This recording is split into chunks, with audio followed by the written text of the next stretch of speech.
Bom dia a todos! Meu nome é Jaqueline e eu sou a fundadora da Amplia Mundo, uma empresa de consultoria baseada em Brasília que trabalha com internacionalização de projetos e agregação de valor a projetos que façam referências entre o Brasil e o mundo.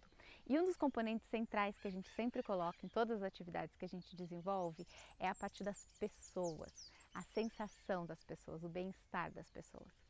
E além de trabalhar na Amplia Mundo, eu também dou aula, sou professora colaboradora na Universidade de Brasília, onde eu leciono planejamento de cenários futuros e estou dando aula também no programa de pós-graduação em turismo de experiências na Universidade Lusófona em Lisboa. Então é um imenso prazer conversar com todos aqui nos acompanhando no Smart Cities World Summit, né, no Encontro Mundial de Cidades Inteligentes e Cidades Felizes. E o tema que me cabe não é nada mais, nada menos do que um dos temas mais legais que tem no mundo, que é sobre viagens, hospitalidade, bem receber, bem comer, bem-estar.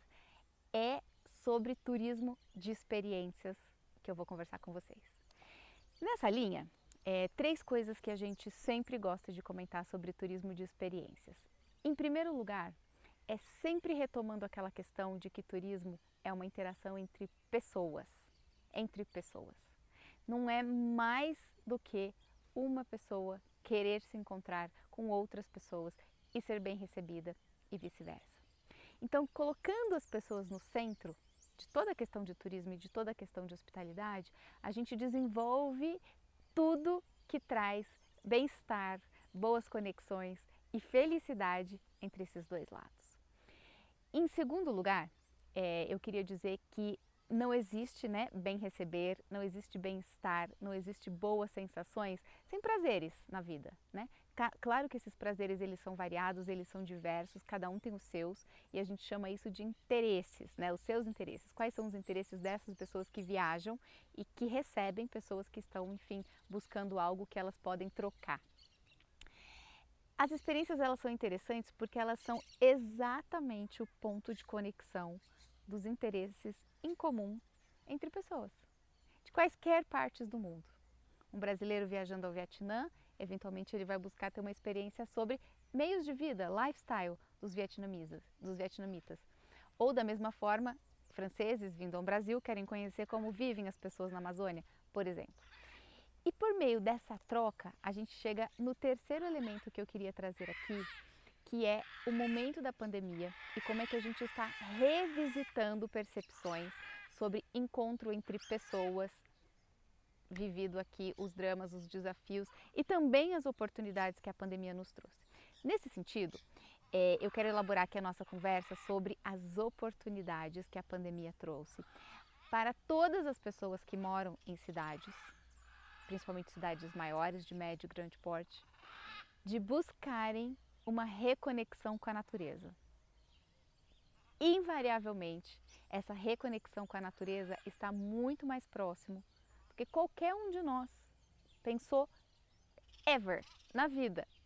A gente, em geral, buscava, principalmente aqui no Brasil, a gente em geral buscava turismo como uma forma de lazer, mas que fosse, em geral, mais distante do que as oportunidades que a gente tem hoje no entorno das nossas cidades. E o caso que eu quero contar com vocês hoje é o caso em que eu estou vivendo na cidade de Brasília. Então eu estou hoje nesse ambiente maravilhoso, chama-se Planeta Verde, e é um espaço de natureza exuberante e que eu, habitante de Brasília há 17 anos, jamais havia prestado atenção. Quando eu queria a natureza, a gente viajava 2 horas, 3 horas fora de Brasília para buscar em lugares mais conhecidos, aqui no nosso caso Chapada dos Veadeiros ou a cidade de Pirenópolis no estado de Goiás, ou então ia para o litoral, 2 horas de viagem, no mínimo de avião, né? Mas todo o processo que vem no entorno.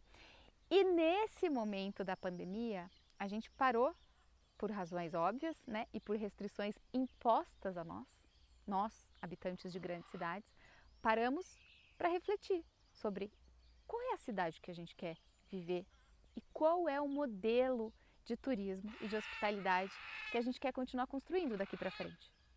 E isso nos traz invariavelmente para oportunidades para inúmeros pequenos negócios, médios ou grandes negócios no entorno das grandes cidades, que vão ter cada vez mais um papel de interação constante com os habitantes das cidades. Então, se antes nós usávamos os espaços urbanos muito mais como forma de vida, trabalho e vida rápida, né? Cada vez mais agilizada, conectada, etc., a pandemia também nos trouxe um outro olhar, que é quão distante estávamos de curtir a natureza que nos rodeia. Principalmente aqui no Brasil, que a gente é muito privilegiado com natureza exuberante em todos os cantos desse país. Mas por que a gente não conhecia aqueles cantinhos todos que estão do nosso lado, né? Eventualmente porque a gente sempre buscava algo que estivesse longe da nossa cidade. Quanto mais distante, em muitos casos, melhor, porque a gente imaginava que a desconexão viria eventualmente da distância. Mas acho que a pandemia nos mostrou que não é bem assim, que as oportunidades existem em todos os cantinhos. E aqui fica a minha proposição e a minha questão para continuarmos discutindo de que as cidades felizes, as cidades inteligentes, elas precisam colocar as pessoas no centro de todo tipo de planejamento que for feito.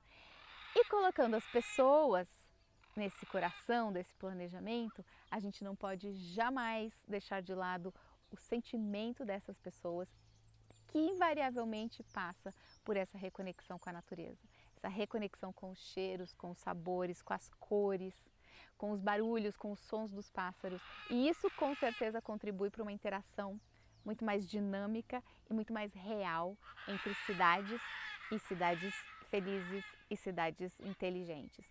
Então fica aqui de Brasília o meu abraço gigante para todo mundo que está participando dessa discussão de cidades inteligentes e felizes, e uma questão e um desafio que é exatamente: vamos integrar a natureza que nós temos no nosso entorno, vamos integrar os talentos que nós temos no nosso entorno, os cozinheiros, os chefes, os artistas, os fazedores de óleos essenciais, aquelas pessoas que trabalham com arte, com artesanatos que são belíssimos, focados em elementos da natureza, e vamos construir um ambiente em que isso seja integrado, em que isso seja mais natural dessa conexão natureza-cidade e seja mais próximo da nossa rotina, parte da nossa rotina e também próximo do ponto de vista físico, né? Do ponto de vista físico. A gente não precisa mais deixar de considerar o entorno do espaço em que a gente vive como elemento central para a nossa felicidade.